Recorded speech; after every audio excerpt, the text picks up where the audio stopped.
Julio 2011.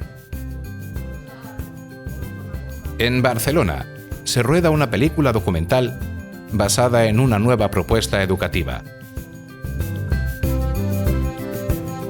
11 adolescentes. No son actores, sino chicos y chicas reales con la etiqueta de rebeldes y de fracaso escolar.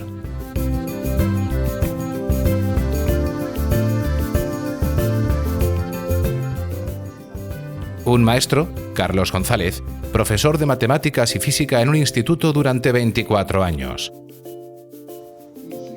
Un aula. 12 días de clases. Varias cámaras y un sueño hecho realidad.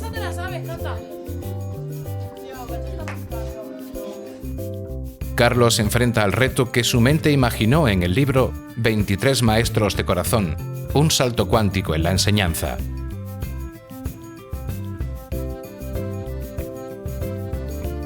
Pero ahora no es ficción, es la realidad, y muchos ojos le están mirando.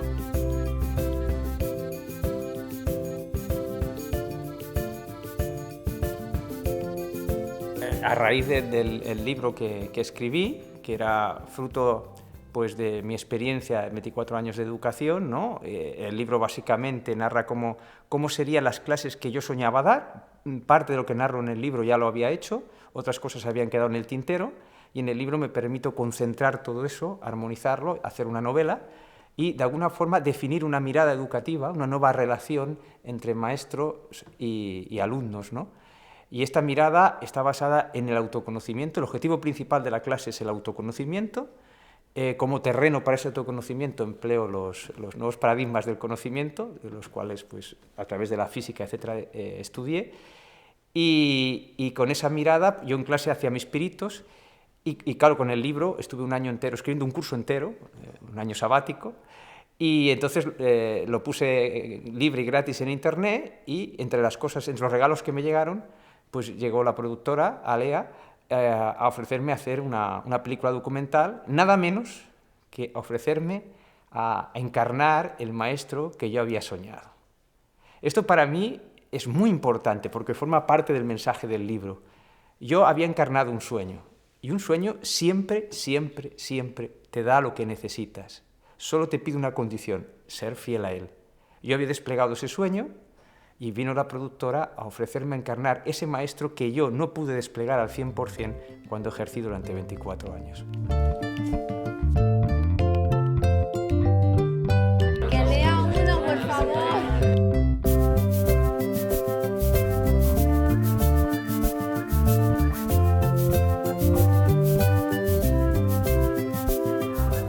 Buenas noches. ¿Noches? Sí, noches. ¿A que no os esperabais algo así?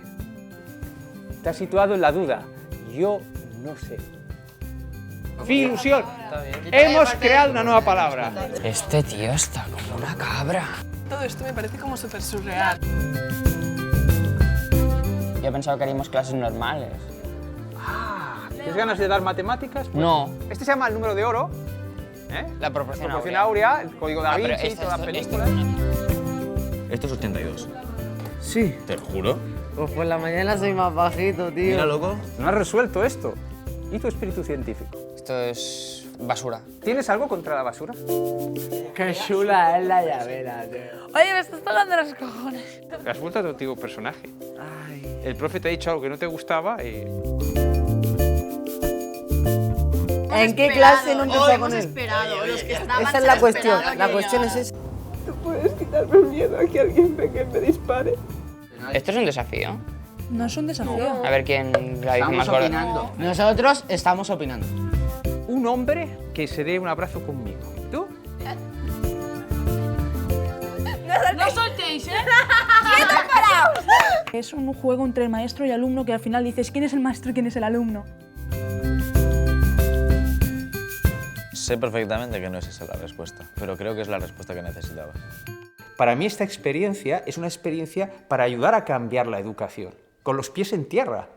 O sea, lo que yo he hecho en 12 días es una propuesta para que los maestros lo hagan a lo largo de un curso al ritmo y a la idiosincrasia que cada uno tenga. Entonces, claro, a mí había un propósito claro. no es simplemente autoconocimiento, no, es llevar el autoconocimiento a clase como hilo conductor. Ahí se hablaban de todas las materias, de todos los campos del conocimiento, para mostrar al maestro que se puede aplicar en todos los campos. No es una experiencia... O sea, allí habían 11 alumnos con los que yo interactuaba, pero muy probablemente la película, la mayor gente que va a verla, no van a ser adolescentes, van a ser educadores. La experiencia era para que lo viesen los educadores, para que entendiesen lo que yo había intentado explicar en un libro, que tenía resultados, que movía cosas, que tenía sentido. Por lo tanto, y yo pienso que los profes lo entenderán perfectamente. Maestros todos, profe uno. Una orquesta necesita un director, pero el director está al servicio de cada uno de los músicos, porque es el que tiene que apercibirse cómo el instrumento que cada uno toca dé lo mejor de sí. Todo mi trabajo en esos 12 días es crear un clima para que cada uno pueda reconocerse diciendo algo que su mente no es capaz de crear por sí sola, sino que viene de su propia sabiduría interior, y que no es aprendido y que no repite lo que otro ha dicho.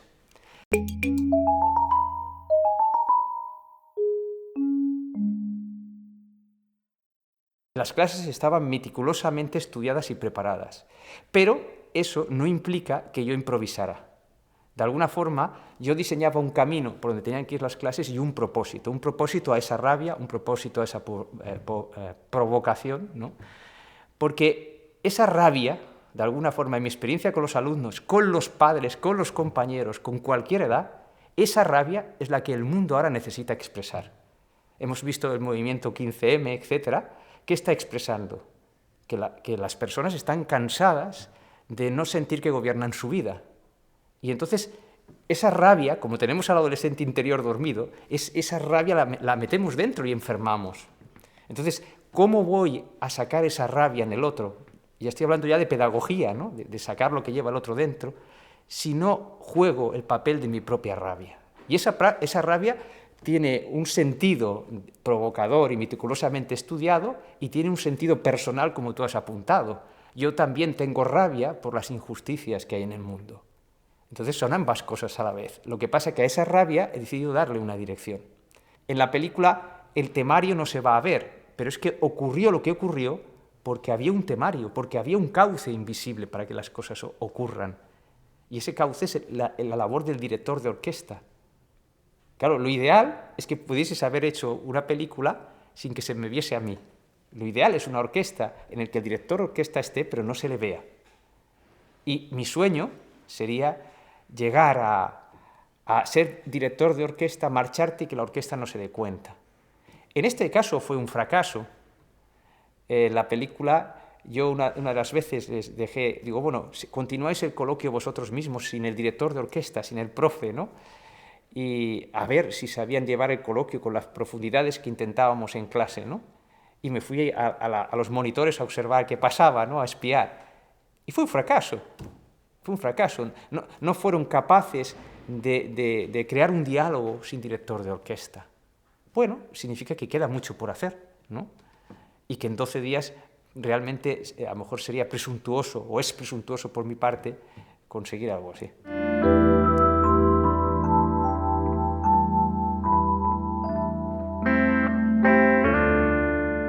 Ayudar a crear una educación que lleve a la persona a poder vivir según lo que siente y no según lo que demanda su cultura, sus creencias, su familia, etcétera, sino en función de lo que siente. Es evidente que si ahora empezamos a vivir según lo que sentimos, tendríamos dos problemas. Uno, que no tenemos claro lo que sentimos porque hemos sido educados para ocultarlo, y otra es cómo narices llevo yo a la práctica esto que siento, me enfrentaría con todo el mundo. Entonces, lo que pretende esta mirada educativa es dar unos métodos, unas formas de conseguir que la persona se quite los lastres que le impiden vivir siendo él mismo, ¿no? Eso es un poco el objetivo de la película, es esto: aprender a vivir según lo que tú sientes, no según lo que los demás, el sistema, la cultura, demanda de ti. Esto es un proceso que puede ser muy complicado, pero claro, de alguna forma esto se ha hecho a veces con los cursos de crecimiento personal. Digamos que la apuesta, ¿por qué tenemos que esperar a tener 40, 50 años o los que sean para hacer un taller de crecimiento personal o autoconocimiento, cuando en el colegio nos dicen en clase de filosofía en el bachillerato que es importante el principio socrático de conócete a ti mismo? Si nos dicen que es importante, ¿por qué nadie nos enseña a llevarlo a cabo? O sea, resumiendo, es una mirada educativa cuyo objetivo es aprender todos, yo el primero, a vivir desde el corazón, y se hace a través del principio socrático de conócete a ti mismo, porque solo conociéndome a mí mismo puedo saber qué obstáculos hay que me impiden vivir desde el corazón. El corazón del que hablo tiene 3 características esenciales, que es la esencia de toda esta mirada. Es el centro de sensibilidad, de poder y de sabiduría. Mucha gente espera de mí solo sensibilidad. En los seriales tienes la sensibilidad, ¿no? La idea de no, el corazón es poder. Y lo difícil para mí es el equilibrio entre sensibilidad, poder y sabiduría.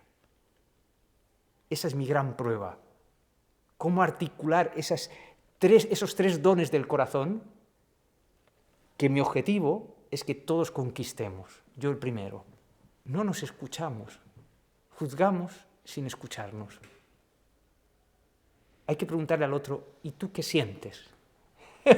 Y aún más importante, ¿qué has conseguido? ¿Y tú qué has sentido? ¿Y qué sentimiento te ha llevado hasta aquí? Esos sentimientos que muchos dirían que son negativos, como la impotencia, la rabia, yo digo, benditos sean, si sabes darles dirección. Yo saco la rabia de los alumnos y luego les hago pensar para que ellos mismos le den dirección. Pero nos han enseñado a ocultar la rabia, a ocultar que eres antipático. Bueno, ¿y por qué no puedo ser antipático? ¿Por qué te molesta que yo sea antipático? ¿Cómo quieres ser tú mismo si te molesta que yo sea antipático? Para mí esto es vital. Que yo no tenga que estar pendiente de que tengo que agradar al público o que la película tenga que tener éxito. Para mí esto es fundamental.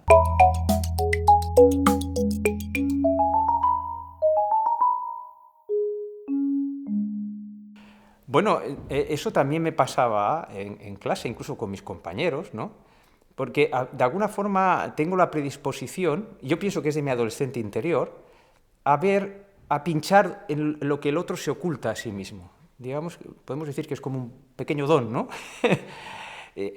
Al principio no entendía por qué me ocurría y decidí que aquello fuese un don, no un impedimento. Decidí convertirlo en sabiduría, en algo útil, ¿no? Entonces me di cuenta que en realidad yo estaba como intentando conocer lo que el otro se ocultaba. Mi error era decírselo al otro sin que el otro me lo hubiese pedido. Eso lo aprendí en el camino, ¿no? Pero sin embargo descubrí una poderosa herramienta pedagógica para el autoconocimiento, ¿no? Es decir, cuando tú pones el dedo en la llaga a una persona, ¿dónde se lo pones? Se lo pones en el personaje y en las creencias que está encarnando. Claro, para mí el autoconocimiento es que las personas nos demos cuenta de que hacemos papeles y que habitamos creencias y que eso no nos define como personas. Y que cuando sentimos dolor, la mayoría de las veces, es que ese dolor es provocado por las creencias y los personajes que interpretamos. Entonces, claro, educar más allá de las creencias, yendo hacia el corazón, exige un método en el que la persona reconozca los papeles que está interpretando. Imaginaos que las creencias son una alfombra y la clase, cada uno está sentado en una alfombra, sus propias creencias. Y ahora llega el profesor y lo que hace al provocar es quitarle la alfombra, el suelo donde se apoya. Hace así, ¡pum! Y el otro se cabrea. Claro, le has quitado el suelo, ¿cómo no se va a cabrear? Pero, ¿qué tiene que descubrir el otro? Que aunque no haya suelo, él tiene alas. Las alas de su corazón, donde está verdaderamente su poder. Y eso no impide que habite las creencias que quiera. Luego se puede subir a las alfombras que quiera, pero tendrá la capacidad de cambiar de alfombra. Pero no hemos sido educados para cambiar de alfombra. De alguna forma, lo que hace el profe es retirar la base en la que se sustenta la persona. Esa es la auténtica provocación que persigo. Mis personajes en general provocan porque pongo el pie en lo que hace sentir inseguro a la otra persona. El 15M hacía sentir inseguro a las personas que quieren tener una idea de cómo tiene que ser la sociedad, ¿no? Entonces mi papel es hacer sentir inseguro a la persona y luego hacerle ver al alumno, hacerle ver que esa parte que se siente inseguro es solo un personaje que él está interpretando. Y que si va a su corazón, si va a su esencia más allá del personaje, jamás nadie le podrá hacer sentir inseguro. Eso es lo que yo llamo la mirada educar empoderando. Es decir, que la persona viva bajo el poder de su corazón y no bajo la cárcel de las creencias de todo tipo, religiosas, científicas, políticas. Uno necesita creencias, uno construye a través de las creencias, pero poner su seguridad en las creencias, eso es lo que hunde a las personas, es lo que ha provocado las guerras, es lo que provoca los enfrentamientos. Por lo tanto, para mí, pedagógicamente, llevar esto a las escuelas es de vital importancia. Entonces, tú hablabas antes de la rabia que yo llevo dentro, ¿no? Bien, claro, yo tengo una vida con esos personajes que yo he hecho y a mí me ha dado rabia, sobre todo, un hecho que me enrabió y que me ayudó a hacer este camino del autoconocimiento en clase. Y es que mis alumnos, cuando yo ejercía de maestro, no sabían responder a la pregunta ¿cuáles son tus sueños? ¿Cómo es posible que el 99% de mis alumnos no supiesen responder? Adolescentes en plena edad de la vida no sabían responder qué eran sus sueños. O textualmente decían que no lo sabían o me hablaban de necesidades. Dinero, una buena profesión. No, ¿qué sueñas? ¿Qué es aquello en lo que tú te sentirías pleno? En lo que darías lo mejor a la vida y al mundo. No sabían responder.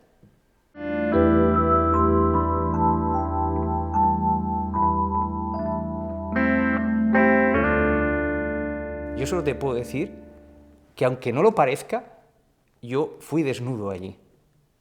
Porque solo desnudándose puedes descubrir el personaje en los demás, más allá del juicio.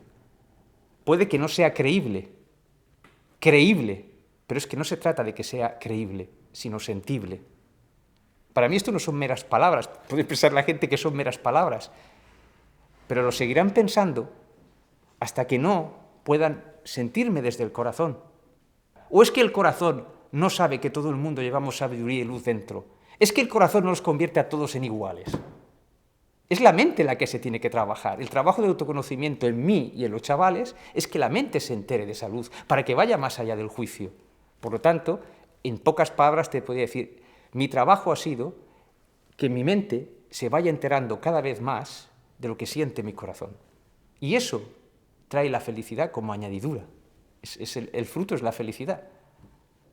Y es a lo que me quiero dedicar como divulgador, como maestro, es compartir esta alegría de mis descubrimientos con los demás y, por supuesto, aprender de ellos. Yo, claro que he aprendido siempre de mis alumnos, porque no puedes ser maestro si no aprendes también. Claro que he aprendido. Y también he aprendido muchísimo sobre mis métodos. Y cuando yo aplicaba un método y me fallaba, yo por la noche no dormía. Yo estaba pensando a ver por qué había fallado ese método. Eso en la película no se verá. Pero yo dormía muy pocas horas. Y me dejaba llevar por la intuición y pensaba y hacía una danza con todo, ¿no? O sea, que yo he aprendido cantidad de cosas y esta cantidad de cosas en los cursos de formación que hago a los profesores ha sido un gran enriquecimiento el poderles explicar dónde he fallado y dónde el resultado ha sido mayor que el esperado. O sea, para mí ha sido una gran experiencia. Voy a poner un ejemplo que mucha gente ha visto en la televisión sobre un maestro japonés, que no recuerdo el nombre, que fueron a rodar un documental en su clase. Este maestro era muy acogedor con sus alumnos, hablaban de las emociones, era toda una revolución, eran alumnos de 9 años, ¿no? Y cuando termina el curso, y se habían abierto el corazón al maestro todos, y van a probar un barco que habían construido entre todos a un estanque, entonces el maestro coge a uno de los alumnos y dice, tú no vas a venir porque tú no has trabajado en el barco, y se enfada de una forma increíble. Sus alumnos se asustan. Se ha vuelto loco el profesor. ¿Es mentira todo el amor que nos ha demostrado durante todo el curso? Pero el profesor tenía una intención de corazón. Y eso es lo que el espectador o la persona que está viendo le invito a descubrir. Porque eso es súper útil en la vida. Porque eso que tú me has dicho no es una sensación, es un juicio. Y precisamente lo que trabajamos en clase era ir más allá del juicio. Entonces, ese maestro japonés tenía la intención pura de hacerles como un examen a sus alumnos de si habían aprendido humanidad y solidaridad. Y entonces todos estaban deseando de ir a probar en el estanque el barco. Y entonces uno levantó la mano y dijo, yo me quedo con fulanito. Y poco a poco fueron levantando la mano todos los chicos de la clase. Entonces el rostro grave, perdona que termine, del maestro, esbozó una sonrisa y una alegría, porque había una intención pura. Quería mostrarse a sí mismo que sus alumnos habían aprendido los valores que había trabajado en clase. Entonces, esto no forma parte de la experiencia el mostrarlo. Es una cosa que el corazón de cada espectador debe descubrir por sí mismo, pero más allá del juicio.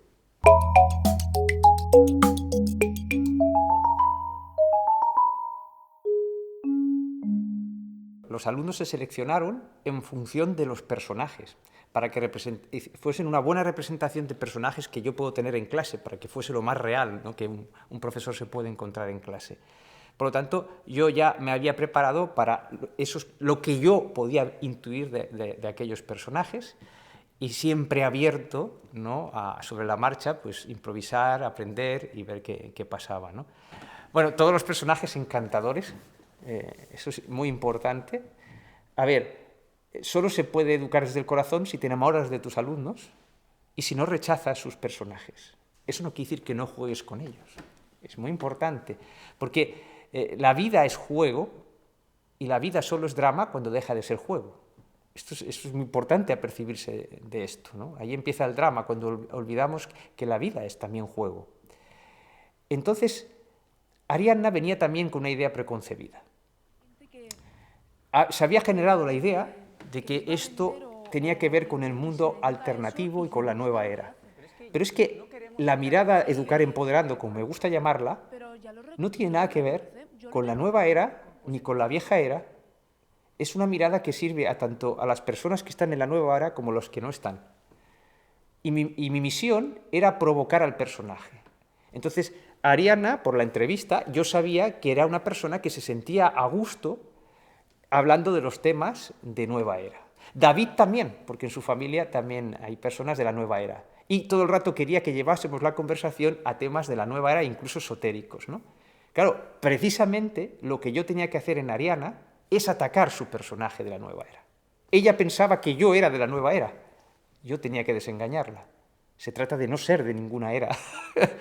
Se trata de ser tú mismo. Luego yo tengo mis herramientas propias, las que yo llamo el nuevo paradigma científico, me parecen las más adecuadas para desplegar esto en este momento, pero son herramientas. No significa que yo me ato a esas herramientas. O sea, esta propuesta no es para que la gente haga lo que yo he hecho en clase. Se trata de que esta mirada sugiera en ellos nuevos métodos y se enriquezca. El conocimiento ahora no tiene que ser en forma piramidal, tiene que ser en red. Los maestros, los docentes, los padres que vean esto tienen que aportar ideas y contárnoslas. Porque a lo mejor con personajes y con caracteres diferentes al mío encuentran mecanismos más efectivos o que se pueden sumar al de la provocación adolescente, ¿no? Entonces, Andrea, digamos que Andrea es un personaje que crea simpatía. No, es que crea simpatía de entrada. Es decir, ¿a quién le cae mal Andrea? ¿No? Eso en sí mismo es una provocación también, ¿no? Yo no supe qué hacer con esa provocación y la sentí siempre un personaje pues, que no... Es que no vi los ángulos de su personaje, los vértices. Porque claro, tú atacas al personaje cuando ves esos vértices, ¿no? En ella no. Ella era como una esfera, ¿no? No había forma de entrar. Ella me enseñó la inocencia en su rostro. O sea, yo creo que su personaje era ya traslúcido a su sabiduría, pero ella no se había enterado. Es un poco, a lo mejor mi personaje, mi labor hubiese consistido en hacer de espejo con ella y decir, no, si ya estás expresando en tu sonrisa, en tu forma de recibir lo que los demás dicen, ya estás expresando tu sabiduría, ¿no? En el fondo, todos sabemos lo que tenemos que hacer, pero las creencias y los personajes restrictivos que tenemos nos impiden verlo, ¿no? Tanto David como Adrià, mucho más escondido. Con Adrià a veces me he percibido de cosas cuando he visto las clases ya filmadas y no en el momento, claro, porque hay muchísima tela en clase, ¿no?, para percibirlo todo. Entonces me percibí que tanto David como Adrià tenían un desequilibrio típico de la adolescencia, no como crítica, sino como creadores de conflictos de la adolescencia, que para eso están, ¿no? Que es la prepotencia. El adolescente que busca un sitio, un lugar en el mundo, es eso lo que busca, ¿no? Y construir su personalidad. Entonces, ante esto, el adolescente, ante la búsqueda de ese sitio, se puede rendir o puede volverse prepotente. ¿Qué padre no ha conocido, qué maestro no ha conocido la prepotencia de un alumno? Cuando David decía, es que lo que explicas ya lo sé y eres poco profundo en lo que estamos haciendo, hablaba desde esa prepotencia. Y aunque parecía que Paul Pérez era el único que no escuchaba, David tampoco escuchaba muchas veces. Pero tenía islas en las que sí escuchaba, ¿no? Y Adrià era más difícil de ver, porque Adrià daba una imagen así de sabiduría, parecido a Paul Chan, ¿no? Pero que en realidad son ficticias en el sentido de que son papeles también, son la superficie de los papeles.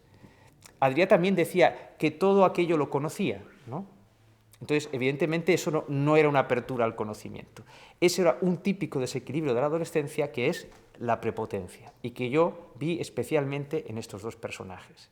Los desequilibrios del adolescente lo conoce todo el mundo. Los padres, los maestros, conocemos esos desequilibrios que nos ponen nerviosos del adolescente, ¿no? Pero lo que no es conocido es la sabiduría del adolescente. Entonces, yo en mi interior creí entender esto. Y es que a cada desequilibrio que expresa una persona, en particular un adolescente, hay una sabiduría. Y ese desequilibrio lo que busca en realidad es conectar con esa sabiduría. El adolescente puede volverse rebelde por una tontería. Dice, oye, pues una tontería, ¿cómo se ha puesto? Se está autoafirmando, ¿no? Pero es que justo esa rebeldía es la que le falta a lo mejor a su padre para cambiar las cosas en el trabajo, en su relación con el jefe. Le falta ese ímpetu, esa energía, porque ha dejado dormir a su adolescente. Entonces, la sabiduría del adolescente nos dice cómo pisar la raya, cómo tener valor para enfrentarnos a lo establecido que no nos gusta. Luego, cada edad tiene su sabiduría y el adolescente a lo mejor pisa la raya, pero no sabe darle dirección a su rebeldía. Para eso tenemos la sabiduría del maduro, la del anciano, las distintas sabidurías. Detalles importantes para padres y educadores. ¿Dónde se colocan un piercing? Adrià llevaba un piercing, se colocó un piercing en la lengua. Esto, llevado al autoconocimiento, no es casualidad. En la lengua. Un lugar donde produce dolor, por lo menos al principio, tanto al hablar como al comer. Yo en clase tuve alumnos que llevaban en la lengua y no podían hablar bien los primeros días, ¿no? Y aquello me llamó la atención. Digo, ¿pero por qué? Yo llegué a la conclusión de que esos chavales, en realidad un chaval, un niño, un adolescente, en el fondo, expresa el dolor y el sufrimiento que hay en su entorno. Lo recogen y lo expresan en sus papeles. Entonces, ese piercing en la lengua, que ahora estoy generalizando, pero ha sido mi experiencia hasta ahora, sería como un reflejar el dolor que él vive en su entorno, un encarnar el dolor que vive en su entorno, de su familia, sus amigos, lo que sea, no entramos en detalles, ¿no? Es evidente que Adrià escondía un dolor detrás de su sabiduría y su opinión. Cuando se produjo la crisis en clase de que Lucy explicó su problema y se la quería ayudar, etcétera, etcétera, Adrià confiesa que una vez estuvo a punto de suicidarse. Eso es lo que permite mirar a las personas a través del personaje. Ver qué están interpretando te lleva a conocer qué están viviendo, ¿no? También recuerdo una cosa de alguna forma que contentó a mi ego y a todos mis personajes egoicos, ¿no? Pero que también sintonizó con mi corazón. Y esto no se rodó. Era en un intermedio, en el recreo, podríamos decir así. Había vivido toda la experiencia de confesar su problema delante de todos, y entonces todos salen de clase, ella se acerca a mí y me da un abrazo, como los que habíamos practicado en clase, o sea, sentido, y me dice, profe, ya he visto esa luz mía de la que tú me hablabas. Y yo sentí que no me lo estaba diciendo para contentarme, porque no lo oían los demás compañeros, es porque realmente lo sentía. Y entonces ocurrió algo mágico. Termina el abrazo y yo siento la necesidad de interpretarle esa luz, ¿no? y me quedé afónico de forma inmediata. No podía articular palabra. No había más testigo que yo. Ya los cámaras se habían retirado, lo vivimos solo ella y yo. No pude hablar. O sea, mi voz era absolutamente afónica. Yo sentí que era esa propia luz que me estaba diciendo, no comentes, como Pablo dice, es que hablas demasiado. Dice, no comentes, no estropees con la palabra lo que Lucy está proyectando aquí con su luz y con lo que te está diciendo. Curiosamente, cuando Lucy se separó 3-4 metros de mí, yo recuperé la voz.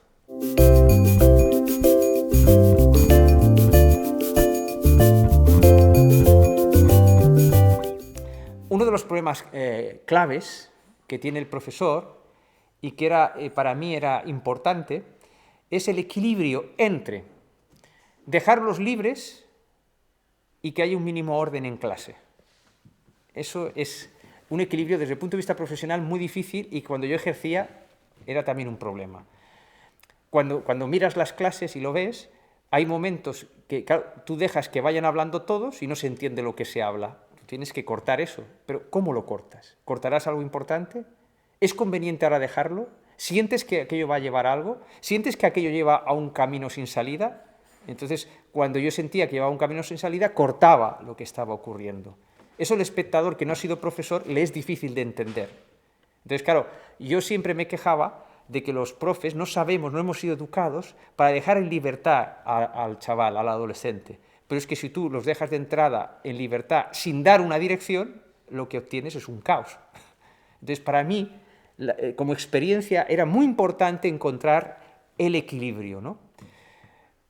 Probablemente en muchos momentos se me fue de la mano ese equilibrio, y claro, en el montaje de la película es probable que no esté, pero confieso aquí, se me fue, eran como tiempos aparentemente muertos, aunque nunca se sabe lo que podría preparar, en que tú veías que a lo mejor los alumnos estaban hablando de cosas intrascendentes, y claro, desde esa, es un poco decir, oye, tenemos que cambiar la idea clásica de autoridad por otra cosa en esta mirada educativa, y eso es muy importante en la práctica. Es decir, ¿cómo los dejo libres sin perder yo el objetivo de la clase?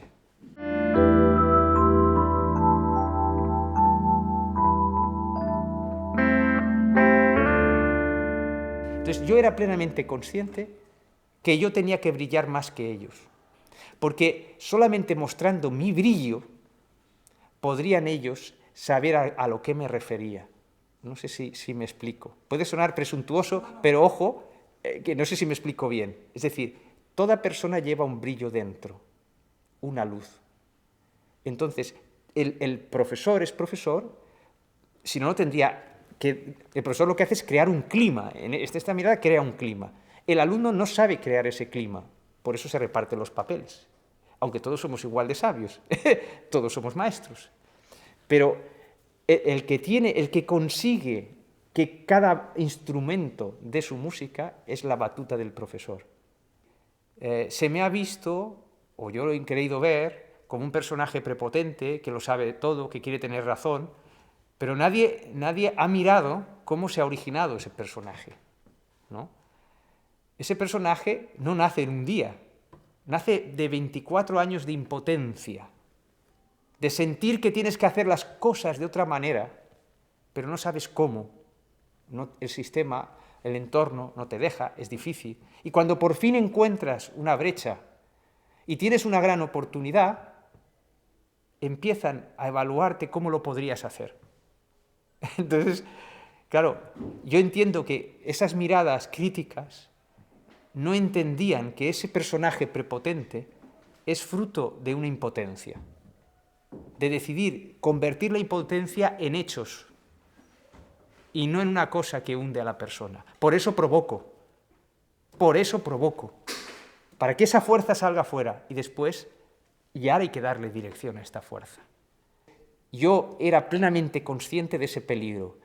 Que lo haya sabido soslayar el problema o no, que lo juzguen las personas que ven la película.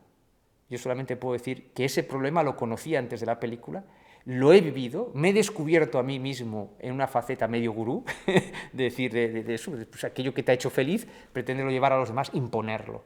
Y aprendí o creo que he aprendido, a que si tú impones, tú no estás en el corazón.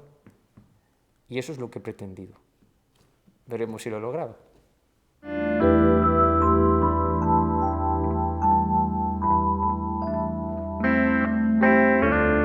Solo desde el sentir se puede entender con qué finalidad se hacen las cosas.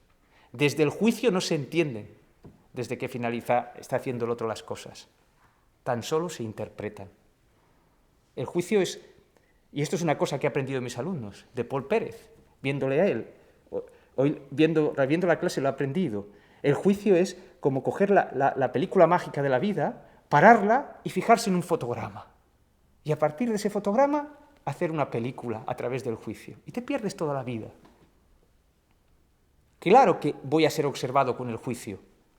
Todos lo hacemos, yo lo hago muchas veces. Pero la invitación es dejarlo de hacer.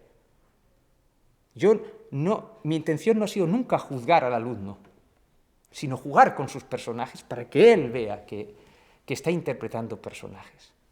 Pero fijaos qué fuerte. Si estamos atados a un personaje y alguien nos lo quita, nos da terror, nos da terror. Y a lo mejor ese personaje es un personaje tóxico, nos está envenenando la vida.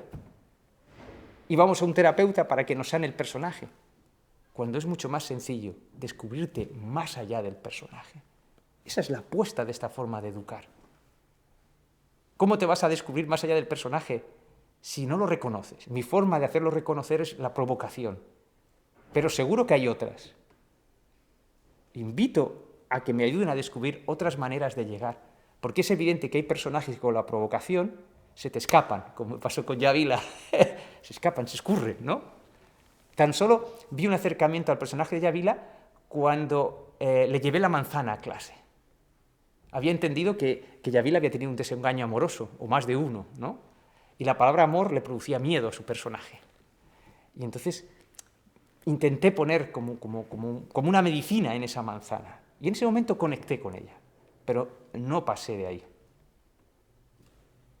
No pude llegar a más.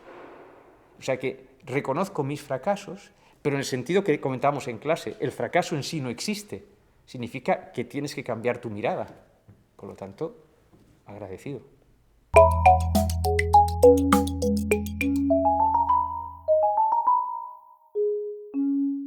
Yo te puedo decir que junto con mi compañera Carmen, esas clases estamos como subidos en una nube. Porque cuando uno está cumpliendo un sueño que ha deseado durante años, poder hacer unas clases así, y no solamente poder hacer unas clases así, sino que tu trabajo sea respetado, ¿no? Evidentemente, yo en mi entorno no entendía nada de lo que pretendía hacer, tendría que hacer estas cosas clandestinamente casi en clase, ¿no? No las podía compartir con nadie y yo, milagro, ahora la comparto con los espectadores, con el grupo que está allí. Claro, es un sueño hecho realidad. Entonces, yo lo que hago es interpretar ese sueño. El Carlos auténtico, aunque no se muestre de esa manera, está siempre presente. No puede estar ausente, porque es su sueño. Si es su sueño, no puede estar ausente. ¿Que está escondido? Bueno, a lo mejor el juego consistía también en esconder a ese Carlos, ¿no? A lo mejor el juego, porque el método consiste en provocar esos personajes que nos encarcelan. A lo mejor el éxito de esa experiencia educativa como película está en que la gente le provoque rechazo a ese profe y averigüe por qué le produce rechazo. Porque fíjate que la esencia de la experiencia es que enseñar al alumno que averigüe por qué le sienta mal algo sin juzgar al otro. Entonces, para mí es una invitación al espectador a que lo que le parece antipático de ese profesor lo encuentre dentro de él mismo. Que ese autoconocimiento, que es la esencia de toda la experiencia, la lleve a él. No pretende ser esencialmente una película para pasar el rato, que también puede serlo, eso sería un logro tan añadido, ¿no? No es para pasar un rato, es para invitar a pasar una vida, para descubrir la vida que en potencia llevas dentro, para descubrir tus sueños. Si alguien me tiene que juzgar, que sean mis alumnos. Eso es lo que yo creo. Yo he sido enormemente feliz en esta experiencia. Y si esa felicidad no se nota, yo no soy responsable. Yo solamente digo que yo estaba en una nube. Y cuando contemplo las escenas, me monto en la nube. Y yo lo que quiero es invitar a la gente a que viva la vida como en una nube, con ligereza. Pero ¿cómo puedes sentirte ligero si no sueltas el lastre? Entonces, mi objetivo era enseñar, en la medida que yo sé, a soltar ese lastre. Y que precisamente lo que te molesta, hay una palabra clave en la película, la experiencia, que repito constantemente a mis alumnos. 2, ¿qué importa y te molesta? Ambas las aprendí de un amigo. Ese amigo me traspasó una gran sabiduría. Parecen inocentes estas palabras, pero depende con qué objetivo. Entonces yo le digo al espectador que contemple esta película, ¿te molesto? ¿Te molesta mi personaje? Averigua por qué te molesta dentro de ti. Si me juzgas, nada averiguarás de ti. Solo te harás una idea de mí. Pero yo no he hecho esto para que tú averigües cómo yo soy. Lo he hecho para invitarte para que averigües cómo eres tú. Para que encuentres tus pesos, tu lastre, lo sueltes y vivas en la nube, en la ligereza. Yo no puedo evitar soñar en una humanidad en que la gente cumple sus sueños. El sueño es dejar ya el sentido del deber. El sueño es, para mí nace del corazón. Y como nace del corazón, no tienes que preocuparte de ética, no tienes por qué aprender ética. Porque si yo comparto el sueño con alguien, ¿cómo nos vamos a hacer daño? Es imposible. Entonces, este es el mensaje que yo quiero entregar con esta mirada educativa. Por lo tanto, a mí no me molesta que el personaje se interprete como antipático, porque mi objetivo no era mostrarme simpático, sino que las personas pudiesen ver reflejado en mi personaje aquellos pesos que les impide vivir según lo que sienten. Eso es lo que yo puedo asegurar que durante el rodaje estaba en esa nube.